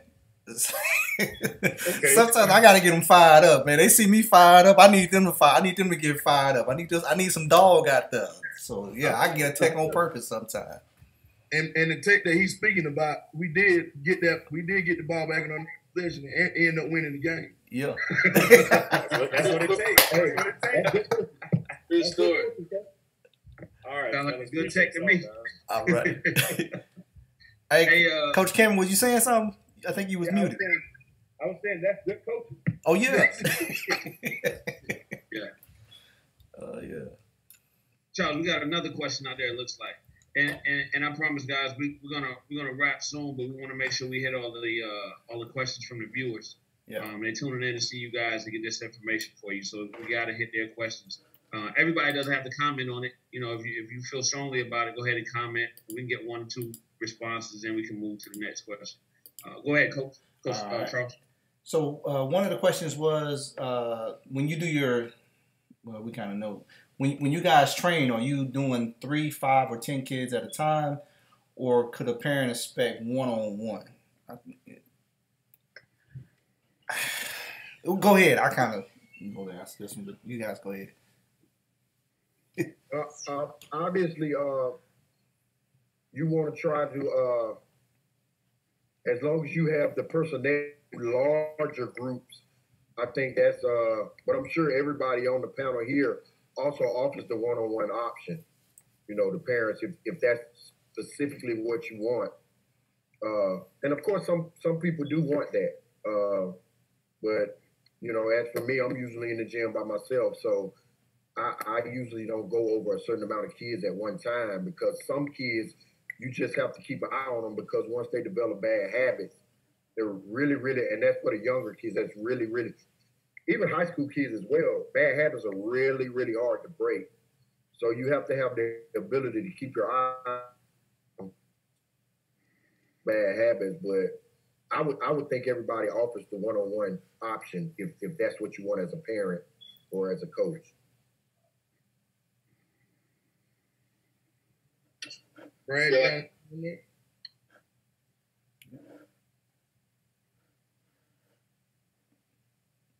So Can you hear me?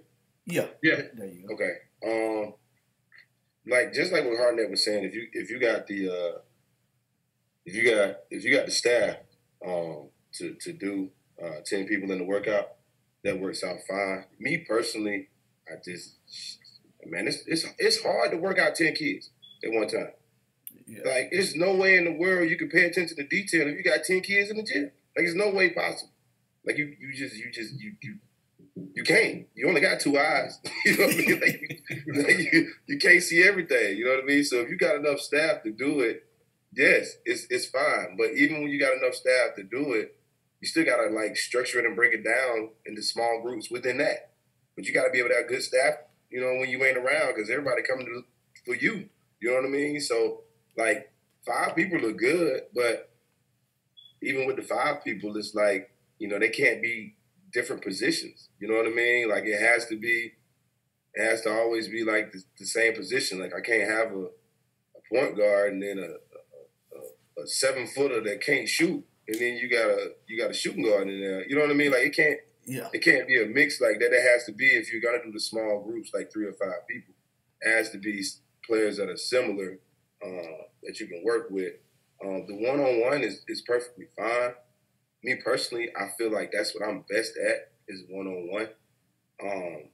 But if you really trying to run it as a legitimate business, it's gonna be hard for you to just do one-on-one all the time. You know what I mean? Like it's just impossible to do it. But when we take that time out to do it, it's solid. I like it. I like it personally.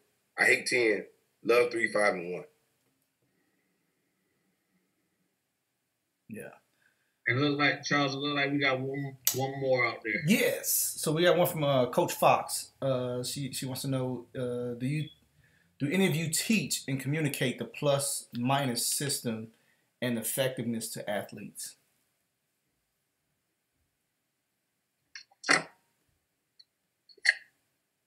Anybody? Or y'all probably need to elaborate on that a little bit more. And unfortunately, maybe she's talking the 2-for-1 aspect. I'm not sure exactly what she's. All right. I don't know, but I ask y'all this one last question before we get out of here. Now, and like we said, man, with filming and all of that stuff, I don't see any of you guys, filming and this, that, and the other. I mean, per se yourself. Why is that? Is it a case of you liking hands-on? And I know I asked a question about jumping in the so is that why I never see any of you guys anything in your training sessions? I like to be hands-on. Yeah. Go ahead, Hardnett. Go ahead. Okay. Go ahead, Chris. Okay. Yeah, I like to be hands-on. I mean, it's a few times I may pull my camera out sometimes, and I'll film because I want to show the kid. I want to show the kid, have a couple clips that I can send to him, or maybe we'll talk about it after. But when I'm doing that, if I got 4 or 5 guys in the group, if I'm doing that, I don't do it very long because I feel like I'm missing out. I like to get back involved and really push them. Sometimes I would turn around and guard them if we're doing an attack move. So I'll throw the rock, and then I go close out on them, and then I'll try to cut them off and see can they reach. So I'm so involved. A lot of times I don't really pull out the camera to do anything unless I'm trying to show a kid something. Yeah. Coach Hardnett. Hardnett, whichever one of y'all. Yeah, that was basically what I was saying too. If the more time you get behind in a perfect world, I would like to record. Like I say, it's usually just me and Wasey. A lot of times when I tell them get this, because I want to go back, like Chris said, and show a kid something that I want them to look at, and I want us to look at a little bit closer, and I want them to see what I'm talking about or what I'm discussing. But in a perfect world, I would like to record the workout so I can go back and look at it and see exactly what didn't look right, or specifically for my son as well. He has bad body language on his shot, or his footwork is bad, or anything like that. So that's just basically what it is. But I'm so involved and so in the workout, I usually have to tell a parent or Wasey to just record it for me and just send it to me, and I'll go back and look at it, and me and sit down and look at it, and we'll just dissect it that way. But I'm usually I don't like that. I like to be in the action. I don't like to be behind the phone yelling instructions at people. So I kind of like to be in the action. Right. So just real quick, it kind of sounds like you guys use it as like film, like a game film. Yeah. Exactly. You got to use all your tools. You got to. I mean, a lot of these kids nowadays, even though you tell, like I had a kid tell me one time, Coach, I did do it that way. I said, you didn't, man. Come look. So sometimes you have to, show them, because they may think that they executed the move a particular way, and not that they're trying to show you up anything, but it just their lack of focus. They're so used to doing things, so they've made it a habit to do things the way they like to do them. Right. So sometimes when you're trying to intervene and teach them the correct way, sometimes they don't even recognize that they've done it that way. Yeah. So before Coach Fox just elaborated a little bit on that question, the plus minus. She was speaking of turnover to assist ratio. So, So the question was, do you teach and communicate the turnover to assist ratio and the effectiveness to athletes? Yes, I do. But it's only with point guards. I'm only having that conversation with. I'm not really having a conversation with people that are not ball dominant. But just that's more or less of something when you go through a game and you're evaluating a player from a game perspective, and you watch a couple of games, and then you watching film, and then you start talking about next level stuff. And I honestly feel like that's something real big for guys that have already got a scholarship offers in high school, start learning things like that to get to the next level. Because I mean, the turnover, the plus minus, all of that stuff, that's huge at the next level because it becomes a numbers game. So for point guards, yeah, I definitely communicate that. Gotcha. Coach Juke, you got anything on that? Either question? Nah, I mean, mostly that, like, I'm still learning. So, like, just the fact that to even hear that part, like, I done that, like, you know what I'm saying? It's being on the podcast with these guys and getting the questions that I'm taking and know that something that I might have with me. I can't answer that question because I don't do it, but for that question to come, I just learned something, so I could just put that in there for, basically for me. Gotcha. Sir. Gotcha.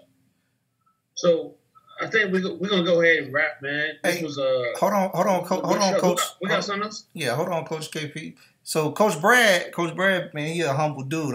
My first time meeting you, man. So Coach Brad had a OST out at his joint. Was it this past weekend? So he was that for your EYA league? Yeah, that was for the league. So how was that joint? So you had that filmed and everything. How was that? The league has actually been real competitive. There's a lot of young guys. Everybody that's in that league right now, it's maybe only 3 seniors in that league. Everybody else is sophomores and freshmen. Oh, wow. Currently right now, with the 2023 class, we got 6 of the considered top 25 kids in the state. They play on a continuous basis in there. Wow. We got about four 2022 players, that'll be highly recruited. One of the 2022 players right now is a 6'7" kid. We already got 3 mid-major offers. Oh yeah, it's some really really good young talent, and that's just the ones that everybody know. But in between that, you got other ones that's up and coming. Yeah. So it creates this real competitive, chippy environment. You know what I mean? Where and I'm telling them straight up, like, we got cameras in here, and if something happens, we posted it. Tell me clean that now. That's the purpose. You know what I mean? So you come in here playing around. You know what I mean? You gonna be on social media, not the way that you wanted to be. Like one kid, they threw the ball between his legs and he went down the lane and dunked the basketball. Yeah, I posted that. Oh, I seen that. You know what I'm saying? Like, it's not nothing that we try to hide. You know what I mean? And we want to shine light in a different way on, like, the south end of town. Like, we want to give something that's a different flavor to basketball and to the culture. To kind of change, what's going on. Because usually most kids be playing AAU right now. Yeah. But with COVID and everything going on, it's not many AAU tournaments, and it's not many environments that are safe to have kids in there. So, we created that. We don't allow anything outside of parents to be in there. Parents also are spread it out. So, it gives them that opportunity, to still play the game. And shouts out to OSU too.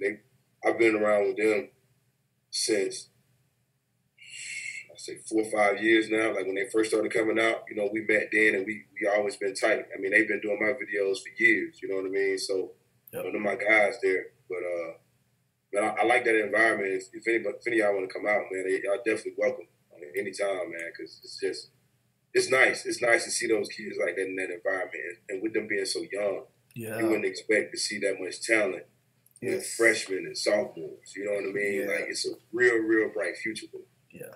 It's a raw group, man. I definitely wanted you. I couldn't let you leave without expounding a little bit on that, man. That's some big stuff. It was good stuff. Appreciate it. Yeah. Like I said, we're gonna get ready to wrap, but before we wrap, man, I'm gonna throw it back to each one of y'all. If y'all got anything y'all want to plug, y'all want to put your social media out there. So I'm gonna start with Coach Juke, and then we'll go around the table. Hey, before I even say anything about myself, I want to just say I appreciate being on this podcast with all of you guys, from the trainers to the guys to set this up. But hey, man, Brad a humble guy, bro. But I'm telling y'all, man, that man really the true down on the south side of Atlanta. Hey, Brad, they might not say it for you, bro, but I'm gonna say it for you. I've been rocking with Brad for like 2-3 years, bro. So like, I know like when he has a guy and he talks about a guy that he's really the truth. Like if he tell you about a guy, listen to him, bro. He knows what he's talking about. And he like, bro, I consider Brad one of the GOATs of this training stuff. Like Coach Hardnett the same way. Like I've heard great things about you also. But bro, as much as we talk about Brad being humble, I'ma say it for him. That man the GOAT on the south side of Atlanta, bro. Take notice of that. If you need a kid, and for any coach that watching this podcast, if you need a kid, you need to come around any one of our way. Come out here to Middle Georgia, South Georgia. But make sure you hit the south side of Atlanta, because I'm telling you, it's some dogs over there for real, for real. I actually coached a couple of kids from the south side last season at MGP, and I promise you, bro, those kids are different as hell. They're different. I'm going to say it that way. I promise you they are. I'm telling you that now. But, bro, anybody that follow my boy Brad, man, EYA Sports, for real, bro. I'm telling y'all that right now. Hey, Brad, I ain't even put my own self out there first.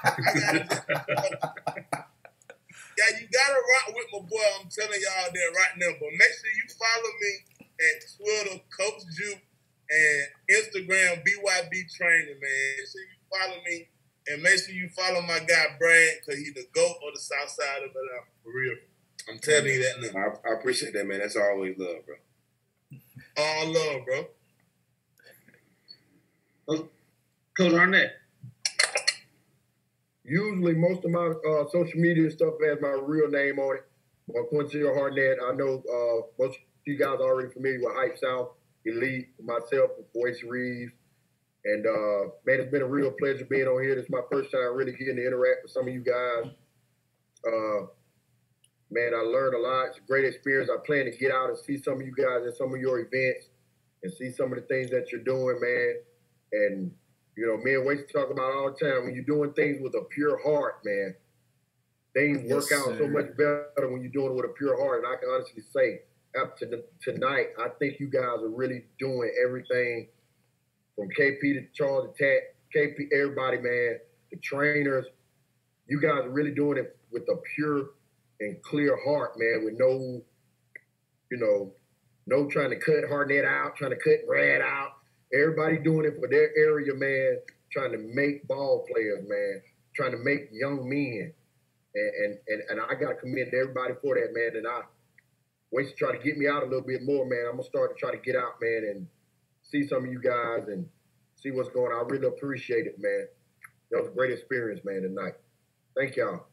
Yes, sir. Yes, sir. Coach Jared. Yeah, I just want to start off by saying thank you. I got a pretty good relationship with some of these guys on here. Some of you I don't know, but I've seen a lot of your work. And I just want to say it's a blessing just to be on here, to have the opportunity to come on here, you know, speak from our side of things. You can follow us on social media, 619 Training. Like I said, your body is a temple. That's what that stands for. If you're wondering, that's 1 Corinthians 6:19. Yeah, we do a lot on social media. We do a lot throughout the area. Some of you coaches, I know you got your own programs, but you need us to come out and do combine training. We do combine training. We've done it all. So once again, thank you, Coach Tat. Thank you for just blessing us over the times, over the years. We've had a good relationship. Just thank you. Y'all keep rocking where y'all rock. Sound good. Coach Cameron.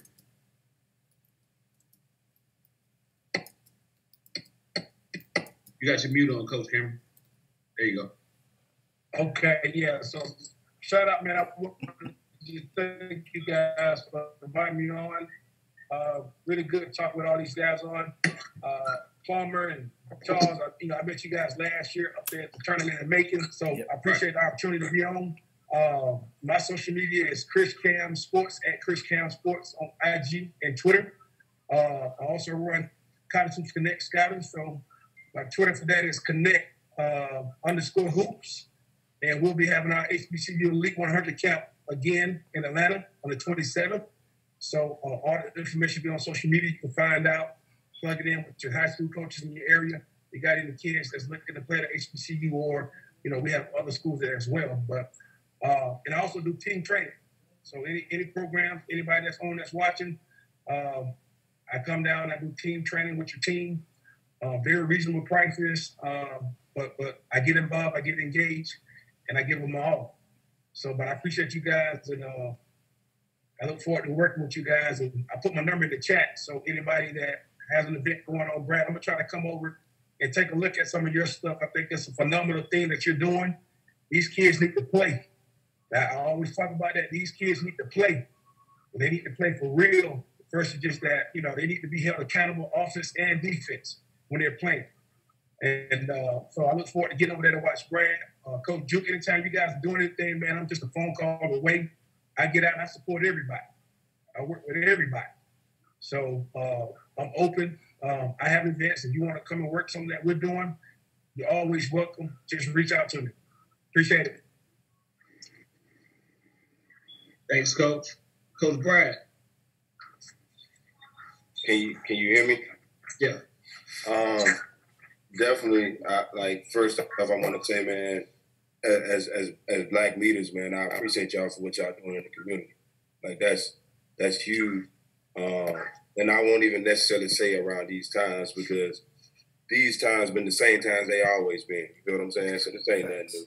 You know what I mean? But it's definitely encouraging to see the things that everybody are doing to help the youth. I kind of just want to leave with, just sharing a little story. Like, I got some wristbands that I wear on a continuous basis. If you ever see me, those wristbands are from a kid that I trained and played in my organization, but he died from athletic heart disease. So I just want to say, if you got any time to really invest into a kid, man, just give them their all, but at the same time, man, make sure that kid knows you love them. You know what I mean? Because sometimes we forget that, because we so caught up in our work that we forget that they still young men, young women, and we always have to encourage them in life and let them know that we really care outside of basketball, because basketball is only 30% of what's really going on. But I'm definitely supportive of everybody else. I guess I would say EYA Sports is our hashtag. Shouts out to my team. We got 3 other trainers. Shouts out to my boys. They all Southside kids. I coached them in high school and all that stuff too. They graduated and we found jobs for them within the program. Shouts out to them. But if you want to find us, it's at EYA Sports. I don't really know. I don't really know what else to really say for real. I ain't no talker, man. I'm not one of them types. Brad. Yes, sir. Man, tell Wasey to go to bed. He's trying to ask you another question, man. Wasey, man. I ain't messing with Wasey, man. I ain't messing with Wasey tonight, man. I call him, man. That's one thing. Me and Wasey, boy, I might call Wasey 2 o'clock in the morning. He up, ready to talk about basketball, boy. Hey, tell Wasey we'll bring him on after the show. Yeah, but for real though, just continue to keep loving on these young kings and queens, man. Let's see where this takes us. Yes, sir. Coach Tat. And then, man, just want to thank everybody for being on, man. Like I always say, man, I consider y'all friends. Put in one call, man, and y'all jump right on it, man. And like I said before we got on, I mean, we got nothing but elite black men on here, doing things the right way. And like you say, Hardnett said, doing things with pure heart. And that's a great thing. And we just keep leading our young kids, man, and this youth, and keep doing what we're doing, man, and keep making great men, great husbands, great fathers. And that's all we can do, man. Like I said, I really do appreciate y'all for coming on and doing this with us. Hey, Cat, we missed one topic, though. What that? What we talked about?